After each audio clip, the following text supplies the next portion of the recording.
Pues buenas tardes y bienvenidos una tarde más a Madrid Network, a este punto de encuentro empresarial donde compartimos siempre conocimiento. Esto lo tengo que poner más bajo, vale. Uno piensa que si te lo acercas más se oye más, pues no. Bueno, bien, algo que hemos aprendido también, no hay que ponerse el micrófono tan cerca. Pues bienvenidos, os digo un día más, porque esta tarde estamos de celebración. 25 años son muchos años para que una empresa que es Idea Iuris, un bufete de abogados, además consultora estratégica, que habéis pasado así como estos retos que os exige el mercado y vuestros clientes, pues 25 años, sobre todo con un equipo de gente, de profesionales que tenéis una amplia carrera, no solamente nacional, sino también internacional, pues ya es un éxito, es un reconocimiento y desde luego una alegría que lo podamos celebrar en esta casa. Pero no solamente lo queremos celebrar con vino, con champán y con copas, sino con conocimiento, que es lo que más se puede aportar a las empresas. Y de ahí la generosidad siempre de José Luis Martín Mendoza, que es el socio fundador de Idea Iuris, entre otras cosas, porque tiene un currículum que me gustaría que vierais su LinkedIn. Me podría estar aquí toda la tarde, miembro de la Cámara de Comercio Internacional de Española, en Gran Bretaña, también es vicepresidente de la sección de Derecho Mercantil en el Colegio de Abogados de Barcelona, bla, bla, bla. Vosotros empezasteis en Barcelona, pero ahora también estáis en Madrid, porque Madrid es ese reino de las Españas que acoge a todo el mundo, así que estamos encantadísimos que os hayáis venido aquí. Y luego te has traído ahí a un compañero de viaje esta tarde para celebrar este 25 aniversario, que es a Miguel Ángel Iglesias Peinado, que bueno, también de su currículum luego lo vas a contar tú, porque yo me quedaría aquí toda la tarde hablando y no es cuestión de hablar yo. Hoy vamos a conocer, antes de brindar por esos 25 años, cómo crear, organizar y manejar la asesoría jurídica interna y externa, de una manera práctica, de una manera didáctica. Así que yo ya me voy a callar y dejo a José Luis y a Miguel Ángel, dos grandes líderes, que de verdad que admiramos vuestra carrera profesional y brillante, y también que seráis generosos y queráis compartir con nosotros, además de ese vino maravilloso, pues el conocimiento que tenéis. Gracias. Gracias. No, estoy para ti. ¿Se oye bien? Gracias, Gemma, o Gemma. Gracias a Madrid Network y gracias a todos los que habéis venido. Esto es una ocasión que es profesional, que es empresarial, pero que es personal. Es decir, hace 25 años, ya un poco más, se creó Idea Iuris y se creó sobre la base de unos conocimientos tanto nacionales como internacionales, en Barcelona, en Londres, etcétera, y la aventura, como todo emprendedor, en este caso emprendedor jurídico. Y por lo tanto, ya digo, es una ocasión personal y profesional. Y la parte personal y profesional también la cumple Miguel Ángel Iglesias. Con él, o sea, los 25 aniversarios son de Idea Iuris, no míos, sino diríais que estropeado que está. Yo llevo algunos años más de ejercicio profesional. Yo a Miguel Ángel le conozco pues hace unos 30 años, más o menos. Más. Pero si no tiene ni canas, no puede ser. Bueno, me he dejado barba para hacer juego. Y nos conocimos profesionalmente. Él ha estado casi toda su carrera profesional en la asesoría jurídica interna de Distribuidora Internacional de Alimentación, Supermercados Día, conocida como más conocida, pero ha estado también dirigiendo asesorías jurídicas no solo de Día, sino también de Codere, si no me equivoco, de Dufry, que ahora se llama Asalta o Avolta, perdón.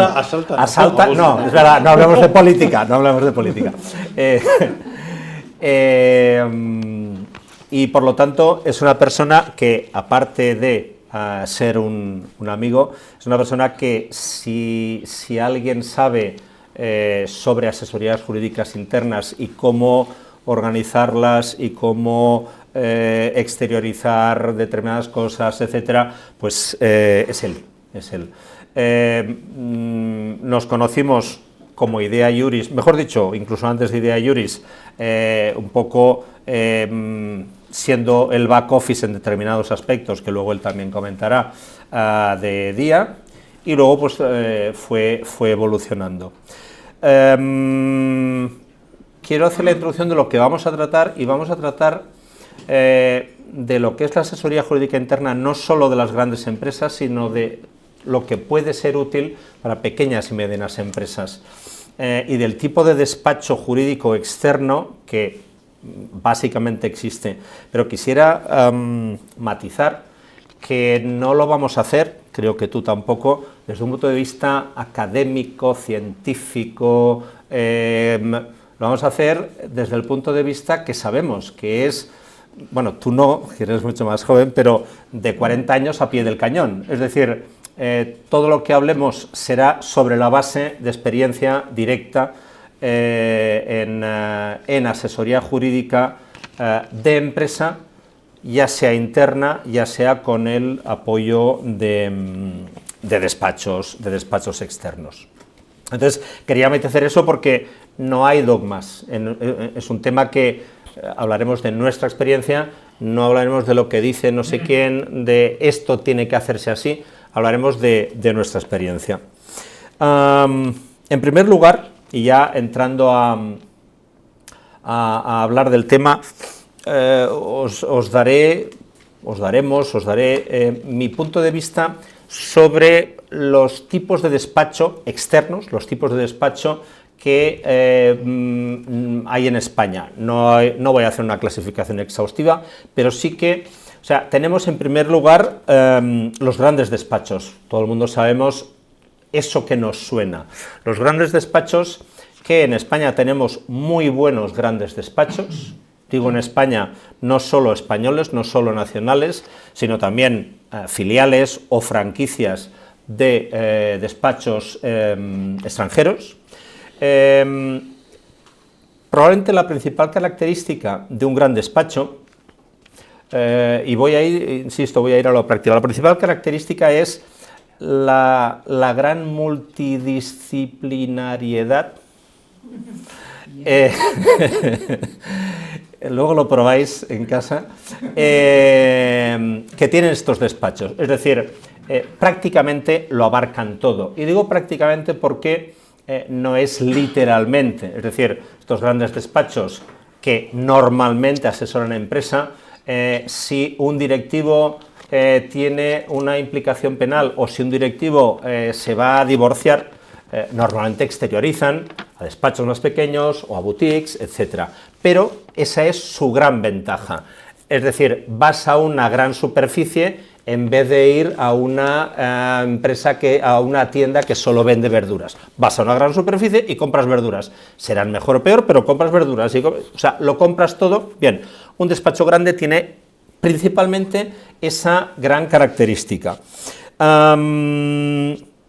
De todas formas, ya digo, en determinados aspectos tienen que recurrir a despachos puntuales y para asuntos puntuales, pero tienen la ventaja de, con esa con eso de ser muy multidisciplinarios,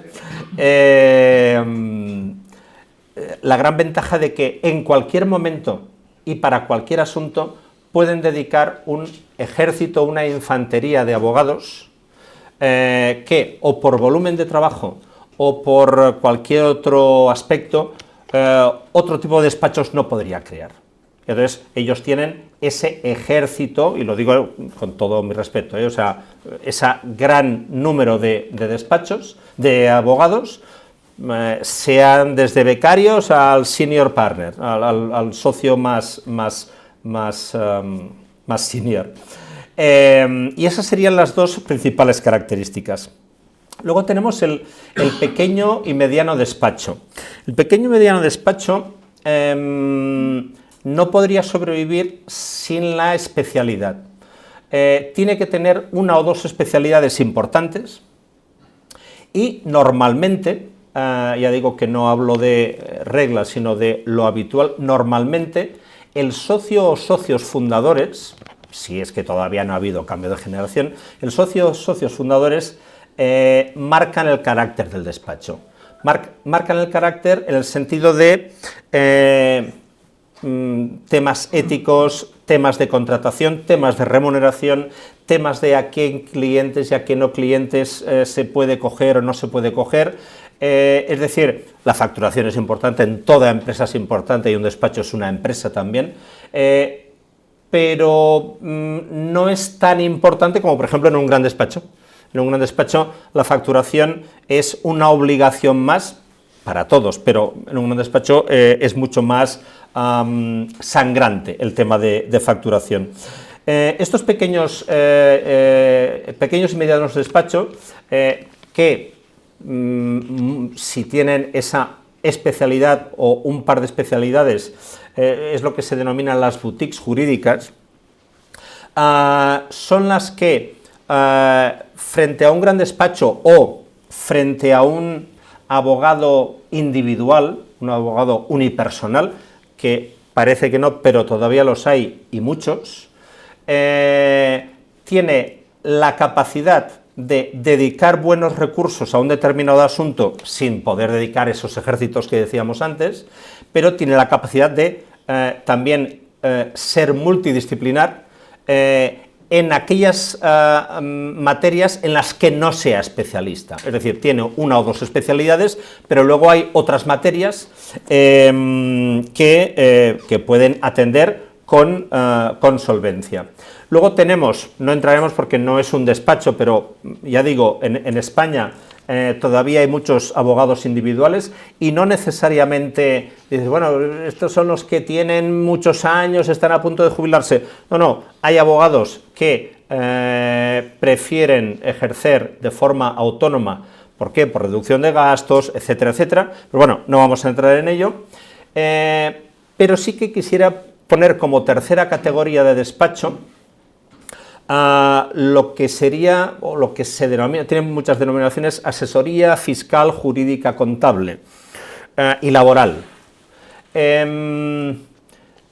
Este tipo de despacho o de empresa de servicios es importante precisamente en lo que es su especialidad, es decir, todo lo que es el día a día o el mes a mes de las fiscalidades, de lo laboral, etcétera, pero el problema y la ventaja. La ventaja es que este tipo de despachos, este tipo de empresas, está cada mes o máximo cada 3 meses en contacto con el cliente. ¿Por qué? Pues para cumplir las obligaciones laborales, cumplir las obligaciones fiscales, y tiene un contacto directo y en según qué casos, pues muy personal, pues con el directivo de turno, sea el directivo de recursos humanos o sea el director financiero, etcétera. El problema, esa es la ventaja, hay una gran fidelización, etcétera.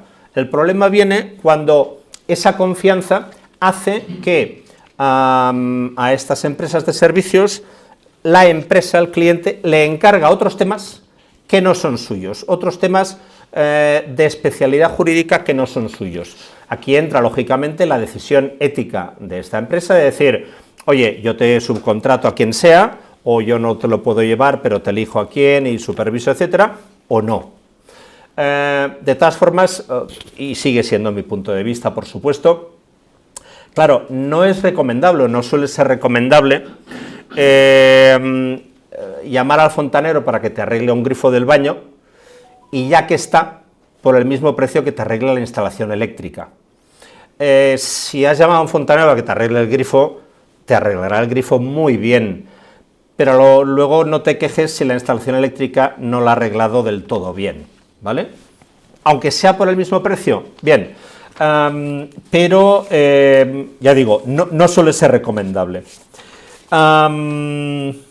¿Dónde se sitúa Idea Juris? Idea Juris estaría dentro de los, o al menos así nos han llamado muchas cosas en 40 años de carrera, pero nos llama mucho despacho boutique.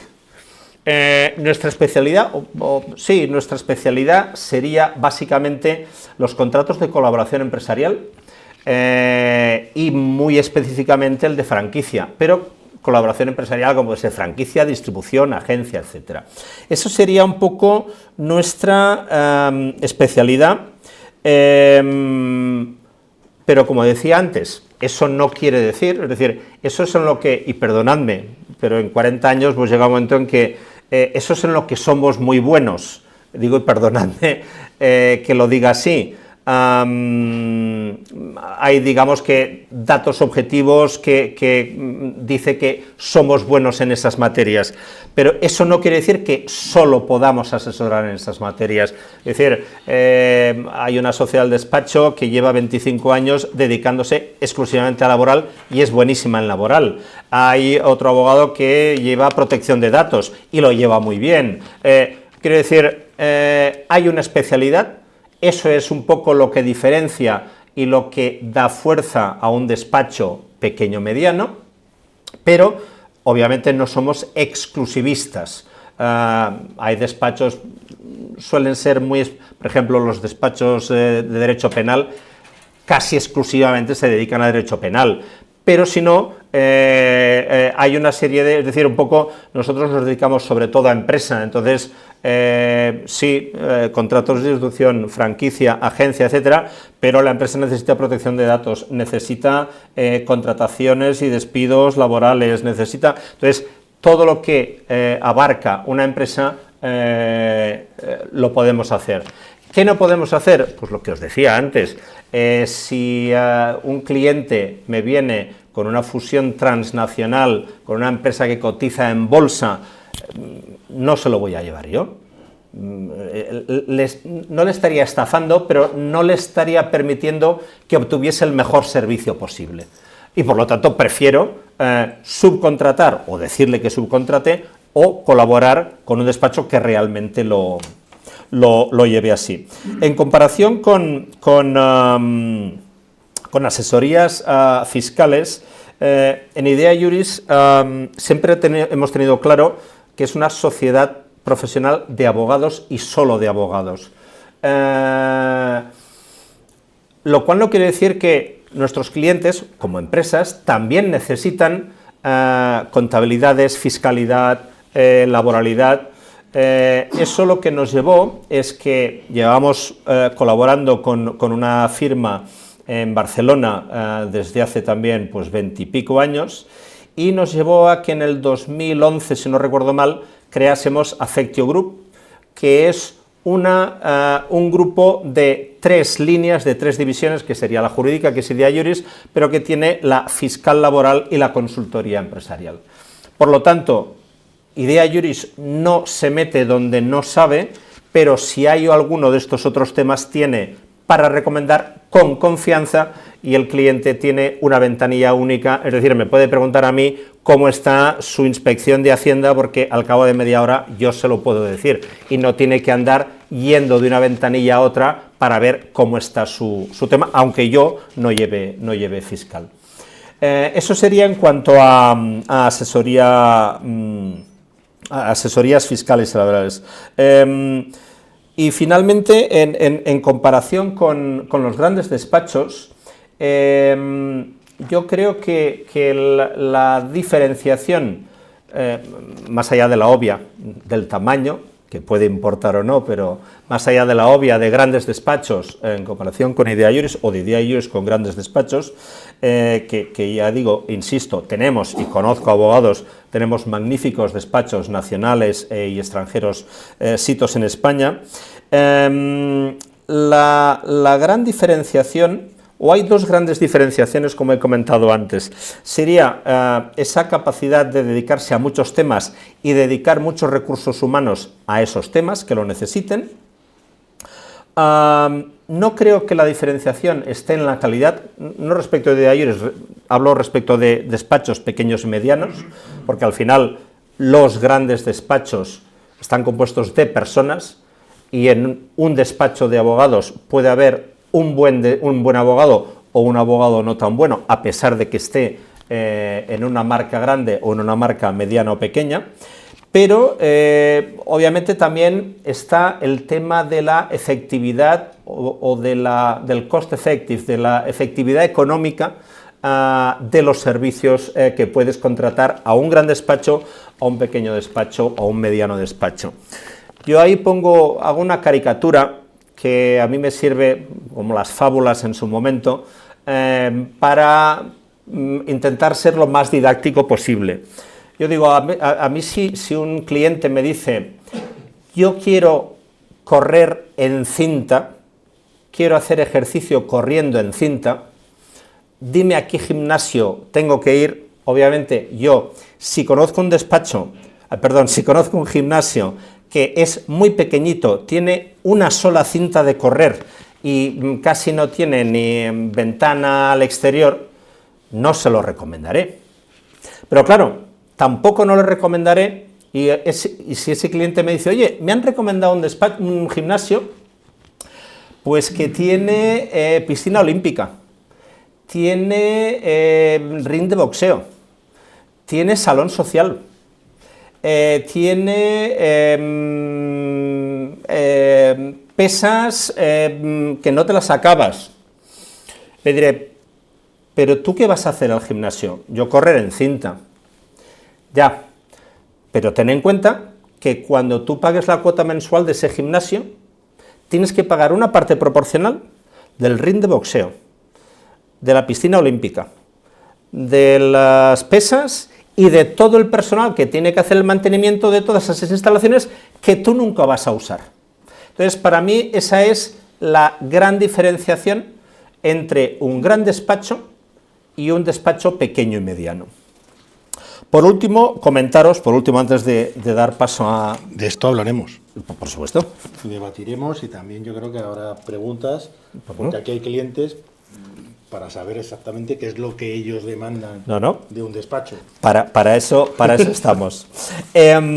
Simplemente comentaros una cifra, y es que hablo de Madrid,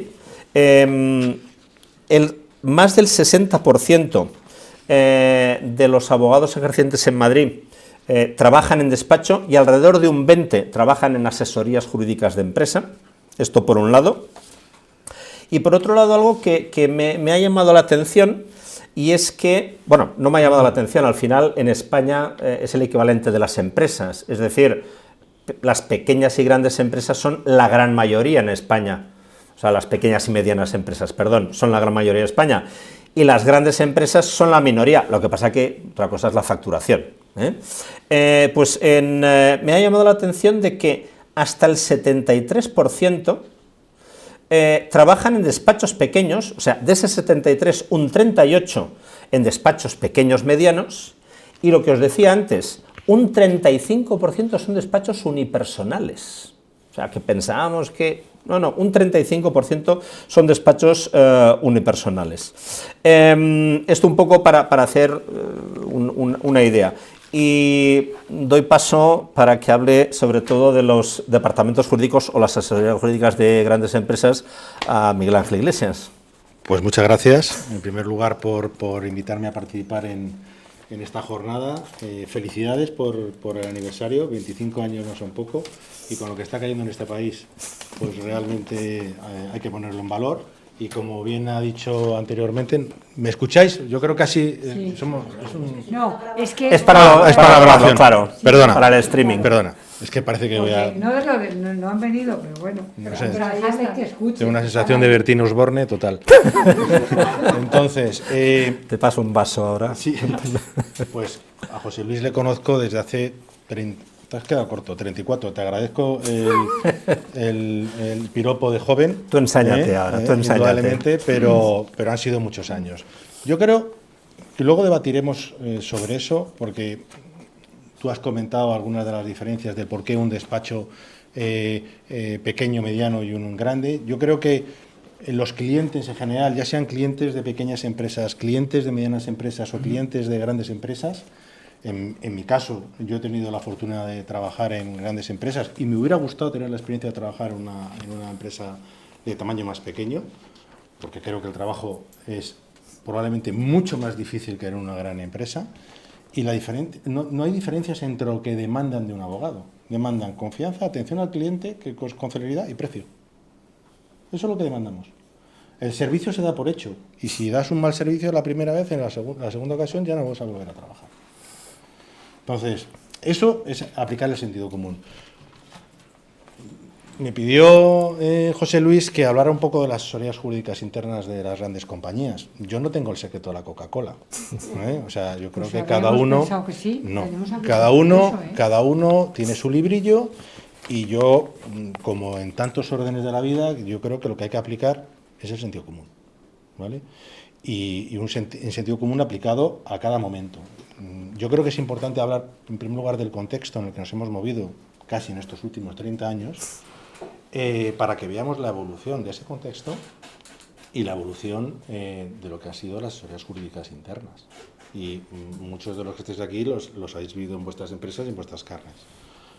En el contexto social, económico, político y jurídico de hace 30 años es que no tiene absolutamente nada que ver con el de ahora. Estamos hablando de un contexto muy simplista, muy homogéneo, prácticamente nada regulado, y hemos pasado a un contexto absolutamente complejo, heterogéneo, con unas administraciones absolutamente rigurosas, con unos mercados muy sensibles y con una hiperregulación. Es decir, hace 30 años no hablábamos de medio ambiente, no hablábamos de protección de datos, no hablábamos de compliance, no hablábamos de cumplimiento, no hablábamos de responsabilidad social corporativa. Es que hace 30 años, cuando hablábamos de un contrato, si una empresa, la que fuera, te pedía un contrato, ¿cuáles son las partes? ¿Cuál es el objeto? ¿Cuál es el precio? ¿Y cuál es la resolución? Punto. Y ahora tienes eso, que son 2 hojas, y luego 38 hojas que van con la coordinación de actividades de prevención de riesgos laborales, con la protección de datos, que todo gira alrededor de la protección de datos, cláusulas de confidencialidad, cláusulas y cláusulas y cláusulas y cláusulas. Es decir, que nos movemos en un mundo ahora muchísimo más complejo. Es tan complejo que hemos pasado de que era muy difícil en su día poder divorciarse, y ahora es más difícil que divorciarse es cambiarse de compañía telefónica. Esa es una realidad. Pues a la vez que ha cambiado ese contexto, y hablando de la parte jurídica, que hemos pasado a una hiperregulación, ha cambiado de alguna manera lo que es la asesoría jurídica. Todos recordamos hace 30 o 20 años el hombre de traje que estaba en un despacho al cual íbamos a acudir cuando había un problema. Estamos hablando de una asesoría jurídica que era fundamentalmente estática y reactiva, es decir, iban a contar el problema e intentaba dar una solución. Y de eso hemos pasado a una asesoría jurídica pues más preventiva, en la que forma parte de los proyectos, diseña los proyectos, no solamente los ejecutaba con anterioridad, sino que ahora lo hace, en la que forma. Ese asesoramiento preventivo es la formación, que debe ser clave indudablemente en cada día en todas las organizaciones, formar a nuestros equipos, formarnos nosotros mismos. Yo ya no trabajo, se le ha olvidado decir eso a José Luis. Yo ya estoy en otra etapa de mi vida, pero sigo estudiando, y lo estudio como hobby. Me gusta la geografía e historia y estoy estudiando geografía e historia. Y siempre encuentro momentos para seguir formándome y estudiando, porque creo que es absolutamente importante. Pues esa pata es también muy importante en las asesorías jurídicas, es decir, el formar los equipos. Somos los que conocemos las malas praxis, las que se han producido. Pues si tenemos el conocimiento de esas malas praxis, somos los mejores para explicar lo que no deben hacer en el futuro. Mi abuela decía que hay que hacer lo que hay que hacer y no hay que hacer lo que no hay que hacer. ¿No? Sentido común. Son así. Y es aplicar el sentido común. Las cosas ¿Vale? están en su sitio. Correcto. Entonces, ha cambiado el contexto y ha cambiado la asesoría jurídica interna. ¿Qué modelo de asesoría jurídica podemos buscar? Vamos a ver, no hay que pasar, yo creo que todo hay que tenerlo con sentido común y con un cierto equilibrio, pensando en los costes que tiene la compañía, porque la camiseta de coste de un asesor jurídico, de un responsable de recursos humanos, de un responsable de relaciones institucionales, por decir algunos cargos, no nos la vamos a quitar en mucho tiempo. Es verdad que ese perfil cada vez está adquiriendo mayor importancia en todas las organizaciones, y eso también ha evolucionado. cómo se nos ve, de cómo se nos veía hace 30 años y 20 años a cómo se nos ve ahora, ¿no? Entonces, ¿qué modelo? Pues lo normal, tienes 3 modelos. Pues si puedes apostar por una asesoría jurídica externa, cuando digo externa puede ser un abogado, puede ser indudablemente un despacho, en gran empresa pues suele ser un despacho, pero en pequeñas empresas pues buscas un abogado. Eso es una asesoría jurídica externa en la cual dices, pues lo vuelco todo en un despacho externo o lo vuelco todo en un abogado y no tengo estructura interna. Hay empresas que optan por ese modelo en función de lo que he dicho, en función de coste y porque no tienen una relevancia la parte jurídica o consideran que no tiene relevancia inicialmente, aunque luego evolucione. Luego están los que apuestan por una asesoría jurídica interna, que yo creo, cuando digo apuestan es en su totalidad. Es un modelo que yo no lo veo, es raro. Las grandes corporaciones, las liberadoras, las telefónicas, tienen grandísimos despachos, pero también externalizan mucho. Y cuando digo que tienen grandísimas asesorías jurídicas, estamos hablando de muchos recursos. Y además con delegaciones en otras comunidades autónomas y, por supuesto, en otros países, ¿no? Y yo creo que por lo que nos decantamos casi todos es por el modelo mixto, por un modelo que además que te permite hacer un equilibrio de distribución de funciones o de áreas y también tener un equilibrio económico. El coste de un asesor jurídico interno es menor que el de un asesor jurídico externo. Y entonces, cierto equilibrio ahí hay que tenerlo. Todos apostamos por eso. ¿Qué te da el interno? Pues te da cercanía, te da contacto con el cliente interno, te da globalidad, conoce mucho más la compañía por dentro que lo conoce un externo. ¿Y qué te da el externo? Pues normalmente, aunque como ya he dicho, poco a poco vamos especializando en los abogados internos, ¿qué te da el externo? Te da segunda opinión, te da especialización, te da para grandes operaciones, como antes comentabas, para despachos multidisciplinares, te da recursos y te da un servicio global, ¿vale? Entonces, yo apostaría siempre por ese modelo, siendo una gran empresa, apostaría por ese modelo mixto. Y antes de hablar de estructura, cuando hemos hablado de por qué modelo apuesto, pues yo creo que para definir qué estructura tienes que tener, que insisto, no se va a formar de la noche a la mañana, habrá que ir poco a poco, pues tienes que pensar el rol o el papel que tiene que desempeñar la asesoría jurídica. Y el papel fundamental o el rol fundamental que tiene que desempeñar una asesoría jurídica de una compañía, pues lo podemos dividir en 2 partes, ¿no? Una un poco más interna y otra un poco más externa. Cuando digo interna, no por asesoría jurídica interna, sino dentro de la compañía.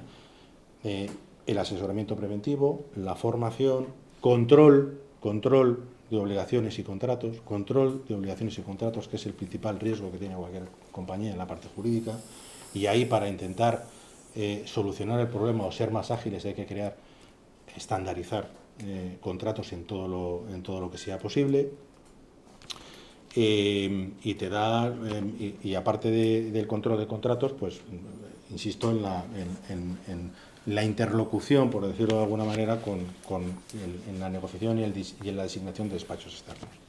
Y luego hay una función un poquito más externa, que es la interlocución con las administraciones, que es ahí cabe desde una inspección de la Seguridad Social hasta fiscal, hasta la CNV, como ha sido mi caso, la designación de despachos, coordinar, porque eso, luego si queréis lo hablamos, si tenéis alguna pregunta. No es normal que todas las áreas del derecho estén comprendidas en la asesoría jurídica interna. Es muy común que la parte laboral esté en recursos humanos y es muy común también que la parte fiscal esté en financiero. El resto, que esté en la asesoría jurídica, desde la parte societaria a toda lo que es la parte mercantil, etcétera, ¿no? Eso es bastante común en casi todas las empresas. Dicho esto, lo que hay que tener es una uniformidad y una unidad cuando hay un gran proyecto o una operación importante. Ahí, si vas a negociar con un despacho externo, lo normal es que negocies por todas las partes, no que cada parte vaya por su lado, ¿no? Y que tenga una voz única en la negociación con un despacho multidisciplinar. De manera que esos 2 roles o papeles que puede desempeñar una asesoría jurídica, lo que te dé es lo más importante, y es operar en un mercado, operar de una manera segura en el mercado, ¿vale? Eso son mis pautas. ahora podremos entrar un poquito más en detalle sobre el tema en cuestión, ¿no? ¿Por qué un despacho como Idea Iuris? Nosotros hemos trabajado primero no con Idea Iuris, con José Luis Martín, cuando era un gran despacho, que era Clemente Marinelo. Otra persona que está aquí en el foro y que pertenecía también a mi organización, pues tuvimos la oportunidad de conocer a José Luis hace pues mucho tiempo, y después de estar y acudimos a Clemente Marinelo, que era un despacho en Barcelona, porque era un especialista en franquicias. Y Día empezaba por aquella época a hacer las primeras franquicias y luego se convirtió, y es ahora mismo, sigue siendo lo que nosotros no estamos, en el primer franquiciador, pero de largo, en España. Y uno de los más importantes en el mundo, aunque hemos ido reduciendo, se ha ido reduciendo, no, se nos ha ido reduciendo el perímetro internacional, ¿no? Entonces, la especialización era fundamental, pero ahí luego se va generando confianza abogado-cliente, lo que antes hablaba, y José Luis empezó a ofrecer confianza, atención al cliente, y en el momento en que decidió iniciar una nueva aventura con Idea Iuris, pues consideré que lo más oportuno era continuar nuestra relación con José Luis Martín en Idea Iuris, y así continuó durante 25 años. No casi 25, porque sí, los avatares de la vida, ¿no? Cada uno se ha llevado por un lado, pero fue así. Y se me ha olvidado algo, también es habitual, por eso cuando vamos a un despacho externo, por temas no de economía, sino de economía, iba a decir economía procesal, pero no, economía de trabajo, es muy difícil llevar toda la litigiosidad en una compañía. Nosotros teníamos una conflictividad brutal. No gran conflictividad, pero sí conflictividad en número de litigios. Si tienes 2.000 y pico franquicias y tienes 3.000 tiendas con sus problemas en arrendamientos, con sus problemas de comunidad de propietarios, con los problemas de los franquiciados, con los problemas de los proveedores, con los problemas de los clientes, pues tienes muchos litigios. Y eso es imposible llevar un volumen de litigios en una asesoría jurídica interna. Yo prefiero que se dediquen a atender al cliente, a que solventen los problemas, a evitar los problemas futuros y dedicarse al asesoramiento preventivo y, por supuesto, gestionar y coordinar y tener el control de los litigios, pero externalizándolos. Respecto a tu pregunta, yo creo que te la he contestado el por qué. Sí, sí, y el ratio de la litigiosidad y tal, sí, sí. Diferencias que yo puedo hablar entre grandes despachos y pequeños.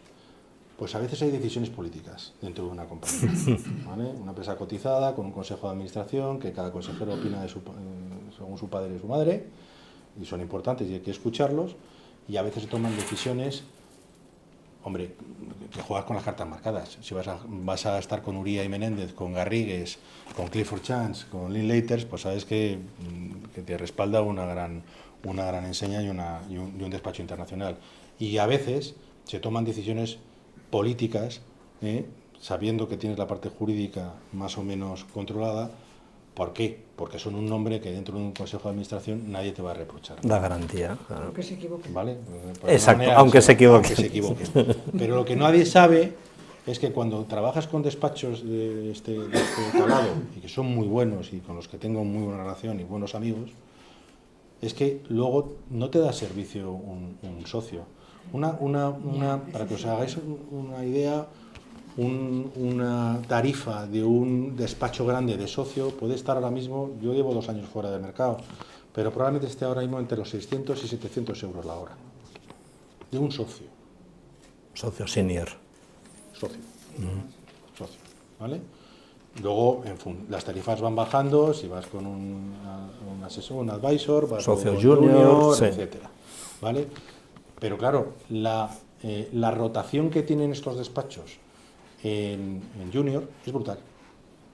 Sí. Mucho mayor que la que tienen los despachos medianos o pequeños. Es brutal. Y el conocimiento que ellos pueden tener de tu compañía, lo que tarda una gran empresa y un departamento jurídico en explicar a un despacho tu actividad, tus problemas, etcétera, si cada vez que hay rotación y te han designado un junior o 2 juniors, tienes que volver a explicar el conocimiento de la compañía, pues es un problema. para nosotros es un problema. Estamos nuevamente hablando del coste económico, asesoría jurídica interna y externa, pero también del coste que supone para cada abogado el explicar a un abogado externo un problema, cómo es tu compañía, cuál es tu actividad, que tenga una visión global de la compañía. ¿Cuáles son tus fragilidades y tus fortalezas? Y eso lo hemos sufrido. De tal manera que vuelvo a insistir, lo ideal siempre es tener un mix. Igual que he hablado de una asesoría jurídica interna mixta, pues es tener, como gran empresa, es tener una visión o tener un modelo de asignación de despacho mixto. Es decir, puedes encontrar y vas a encontrar buenos profesionales y te dan un buen servicio de grandes despachos, pero también los tienes y te generan mucha confianza, atención al cliente y están pendientes de ti, pequeños y medianos. Yo, si me permites, yo creo que era prescrito todo lo prescribible. El asunto que llevamos en el año 2000, más o menos, ante la Dirección General de la Competencia. Es decir, había dos posibles sanciones por dos temas que no vamos a entrar a la empresa, y entonces lo empezamos a llevar nosotros. Me acuerdo que en aquel momento el director general era Luis de Guindos. O sea, yo me reuní con Luis de Guindos aquí en Madrid, y en primera instancia, vamos a dejarlo así, en primera instancia, una de las dos cosas de las que se acusaba en sentido de derecho a la competencia a la empresa, quedó desbaratada, quedó absuelta, digamos, y quedaba una meramente formal, pero importante. Bien. Y entonces, yo me acuerdo de la conversación, me dice, oye, es que el Consejo dice que en esa segunda instancia, que ya es más política que jurídica, tiene que hacerlo Garrigues. Me dije, oye, pues ningún problema. Por lo que decíamos, porque si Idea Juris va a esa segunda instancia y pierde, joder, es que como no hemos cogido a... Y si gana, pues bueno, se verá normal. Pero siendo Garrigues, que es el número 1 de España y de Europa, o por lo menos de la Europa continental, gane o pierda, habrá sido la mejor elección. Y el Consejo estará tranquilo, nunca le podrán decir que no ha hecho lo más posible. Pues eso nos pasó a nosotros, y luego Miguel Ángel tuvo el detalle de que cuando la segunda causa fue también desestimada, me dio copia de las argumentaciones y era la que nosotros habíamos utilizado en primera instancia. Bueno, así fue. Pero así se escribe la historia. Quiero decir, Garrigues ganó el tema. Mira qué oportunidad hemos tenido en este proceso. Habla de Luis de Guindos, pero es que también estuvimos explicando nuestro proyecto de fidelización a Nadia Calviño, cuando estaba en competencia. Claro. Y las preguntas que las hacía fueron preguntas que nos puso en muchos compromisos.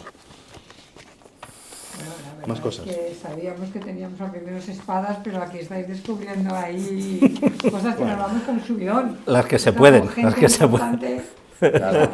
Luego no hemos hablado de la parte internacional, es decir, si al final estás hablando de empresas multinacionales, yo sí puedo explicar que cuando entras en un país no entras con un asesor jurídico interno, entras con un externo.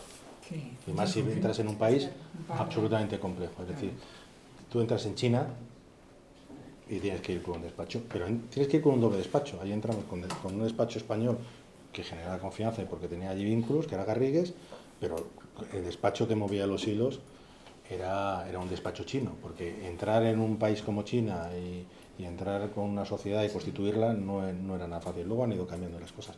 Y luego a partir de ahí lo que hablaba, sentido común. Poco a poco vas viendo equilibrio de costes y te oye, ahora interesa que tengas a un asesor jurídico interno y que vaya coordinando al de externo y que vaya adquiriendo más cosas. Y así poco a poco que vaya creciendo. Pero he dicho que yo no tengo el secreto de la Coca-Cola. Entonces, lo que sí quiero es, si tenéis preguntas, porque somos un foro pequeño, pero de amigos y conocidos y clientes, pues encantados de poder resolverlas.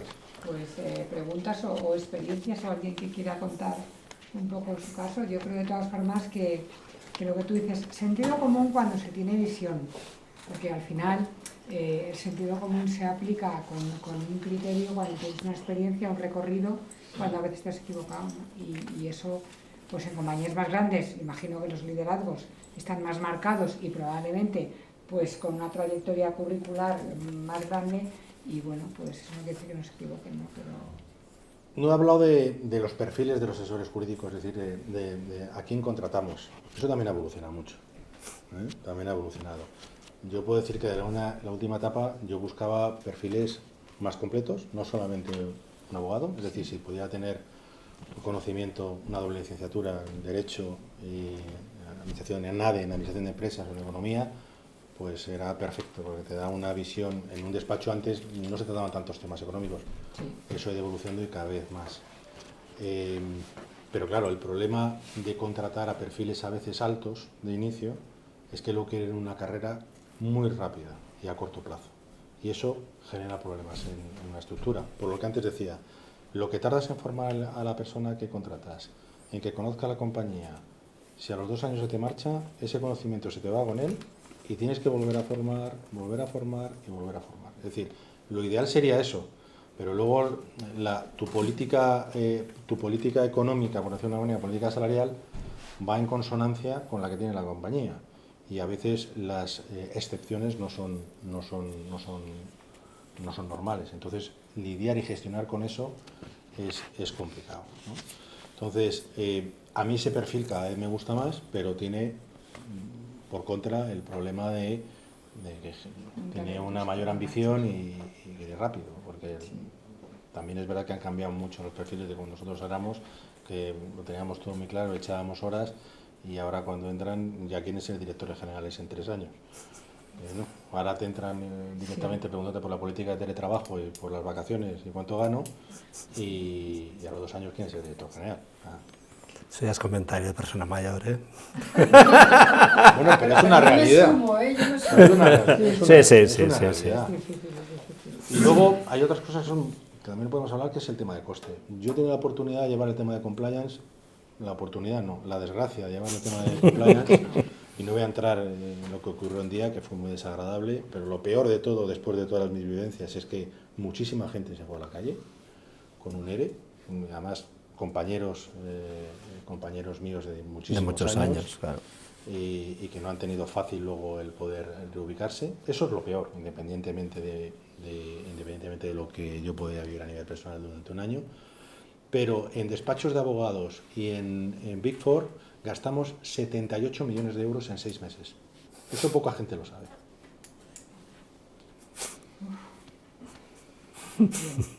Y el problema contable fueron exactamente 35 millones de euros netos. O sea, se gastó el doble en solucionar la mitad. Ha sido bastante... Bueno, idea Juris, en fin. Entonces, vamos a ver. Ahora podemos decir que una asesoría jurídica o el mundo en general gire alrededor de la protección de datos, pues a mí me parece un poco casi de chiste, ¿no? Me parece importante la materia, no lo dudo. Tienes que tener un especialista o formarle en tu departamento, porque tienes que tener la oficina, sobre todo si tienes bases de datos, clientes, etcétera, es fundamental tener una oficina de consulta. O sea, es una persona que sí o sí, cuando antes hablaba que buscas un perfil generalista, que tienes que tener. Pero luego, los costes que tienen todas las compañías para llevar a cabo y aplicar estos temas de protección de datos, los temas de compliance, los modelos de prevención de delitos. Sí, bueno, el tema de compliance, hay una parte de coste que tienen que asumir todas las empresas, y que luego puedes tener una responsabilidad penal de la persona jurídica o de cualquier consejero, pues es brutal. Y vas encima a la judicatura, vas a los juzgados, como he tenido que ir yo, y los fiscales no tienen ni idea. Ni los jueces conocen el mundo de las empresas. Y tienes que empezar a hacer didáctica, dedicarte allí a explicar cómo funciona el mundo de la empresa, qué es el control interno y cómo tienes el compliance. Porque el fiscal dice, si ha pasado esto, pues es que usted, el modelo de compliance que tiene no funciona. Digo, oiga, y usted, si alguien viola o alguien mata o tiene una infracción de circulación, ¿usted tiene la culpa como fiscal porque alguien se lo salte? ¿Porque no funciona? Bueno, no lo puedes decir porque te pueden fiscal. Pero esa es la explicación. Piensas, pero no lo dices.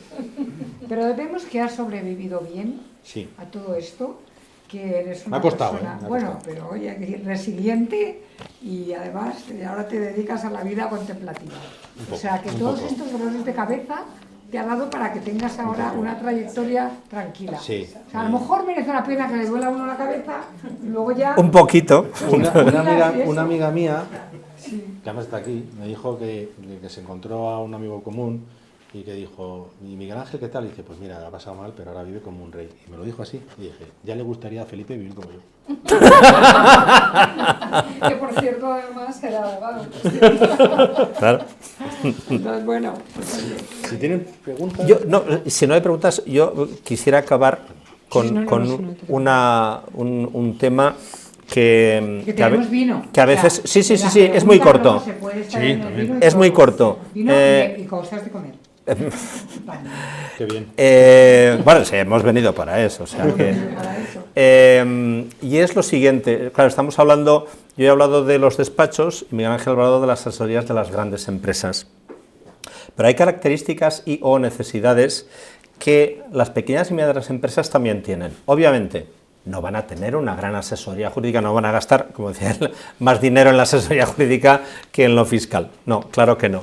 Pero sí que valdría la pena, y en España no estamos acostumbrados a ello, tener en cuenta que las pequeñas y medianas empresas, ojo, que ya digo que a lo mejor estamos hablando de casi el 80 y pico, 90% de las empresas españolas son pymes. 99%. Bueno, pues eso. Tener un médico de cabecera, un abogado que conozca las fortalezas y las fragilidades de la empresa, igual que decíamos de la gran empresa, que las conozca, no que siendo pyme, no que esté cada día allí, probablemente no vale la pena tener un abogado interno, bueno, según qué pyme sí que a lo mejor sí que vale la pena, pero tener, y como tú muy bien decías, y se aplica o es aplicable a las grandes, pero también a las pequeñas empresas, el servicio jurídico de las pymes no debería ser solo reactivo. Y en España las pymes van al abogado de forma reactiva. Tengo un problema, voy a un abogado. No dicen, voy a generar una estrategia comercial. Cada vez hay más empresas que sí, pero voy a generar una estrategia comercial de salida al exterior. Pues tengo al comercial, director comercial, tengo al director financiero y tengo al jurídico. No. Eso no se piensa y cuando se genera esa estrategia y hay un problema, entonces vamos al abogado. Claro, ¿eso qué hace? Hace que, por un lado, cuando esa pyme se encuentra enfrente, sea por temas comerciales, jurídicos, etcétera, a una gran empresa con una asesoría jurídica interna y un despacho externo magnífico y súper grande, etcétera, esa pequeña o mediana empresa se encuentra como un poco, ya la he cagado. O sea, tiro la toalla. ¿Por qué? Porque no tienen esa capacidad de prever problemas, de generar defensas para posibles problemas, de generar una estrategia validada, no solo tengo dinero para hacerla, la hago, comercialmente va bien, la hago, jurídicamente es la mejor manera de expandirme, es decir, para según qué países, y hablo de la Unión Europea, y ahora hablo de China y tal, para según qué países, ¿es mejor un distribuidor, un agente, una sucursal? Eso el director comercial no lo sabe, eso el director financiero no lo sabe, eso en todo caso lo sabrá el jurídico con ayuda de otro abogado de ese país, etcétera. Es decir, falta un poco didáctica de la pequeña y mediana empresa, no tiene por qué ir huérfana de abogado hasta que necesita un abogado porque dentro de 20 días hay que contestar una demanda. Eso normalmente hace que el servicio sea peor. ¿Qué se suele decir, y ya acabo con esto, qué se suele decir por parte de quizá medianas, pero sí pequeñas empresas?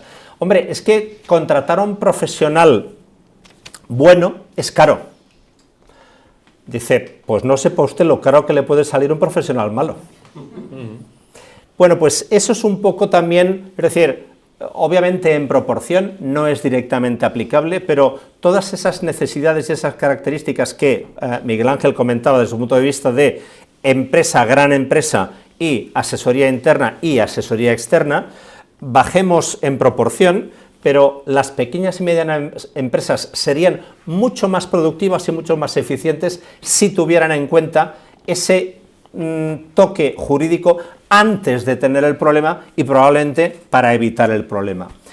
Y por mi parte, aparte de las preguntas, nada más, simplemente agradeceros a todos que hayáis venido y que ahora pues vamos a ir a lo que realmente hemos venido, para lo que hemos venido, salvo que tengáis alguna pregunta o alguna cuestión. O si no, O si no, exacto, también Yo con creo una que- copa que- la podemos comentar. Que esa labor de apostolado, hay que hacerla, y ahí estamos en esa labor de apostolado todos. Las pymes quieren decir, yo quiero ser como tú de mayor, ¿no? Como los grandes. Bueno, pues hay que decir que tienen que empezar a ser grandes por ahí. Pero es verdad que muchas veces yo creo que no es falta de visión, también es falta a veces de tiempo y ya bastante sufre una pyme con esa hiperregulación que también le afecta. Pero entonces ahí, con esa labor de apostolado, Sí, yo que estamos ahí todos insisto en ella. haciendo, pues seguro que necesitamos crecimiento empresarial y ahí lo haremos. Vamos a darnos una foto de familia. Perfecto. Porque esto tiene que quedar para la posteridad. Hombre. Hemos vivido este momento con un gran conocimiento de dos speakers estupendos, pero además tenemos que hacernos una foto para siempre. Muy bien.